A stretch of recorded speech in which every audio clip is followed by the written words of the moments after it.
আমি এই বিয়েতে রাজি। পাগল মেয়ে। অর্ক, তুমি কোথাও যাচ্ছ? জি, একটু গ্রামটা ঘুরে দেখতে বের হব। গুড, তুমি বাইক নিয়ে যাও। মোকলেস, ওকে চাবিটা দিয়ে দে। রান ভাই, আরে আমি বলছি চাবিটা ওকে দিয়ে দে। আচ্ছা, সমস্যা নেই, আমি পায়ে হেঁটেই ঘুরতে পারবো। আরে পা কেন, তুমি বাইকটা নিয়ে যাও। যাও যাও। আচ্ছা, থ্যাংক ইউ।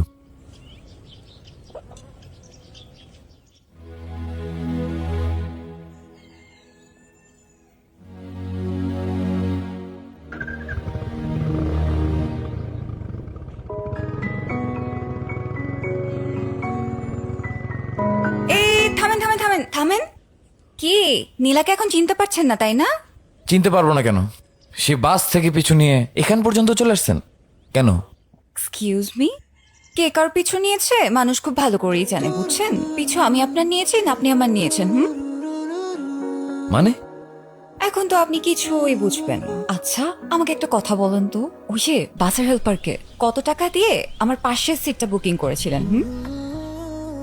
কি এখন কথা বলেন না কেন? ও, আপনি তখন ভাজা মাছটাও উল্টায় খেতে পারেন না।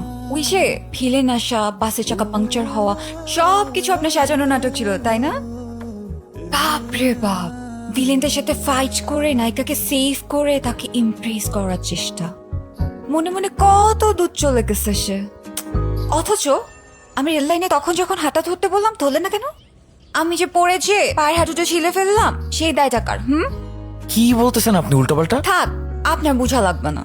যে বুঝার সে ঠিকই বুঝছে। এবার বলেন কোথায় যাচ্ছিলেন? এই একটু গ্রাম ঘুরে দেখতে বেরোইছি। ও চলেন, আমিও যাবো আপনার সঙ্গে। মানে? আরে আরে আরে চলেন।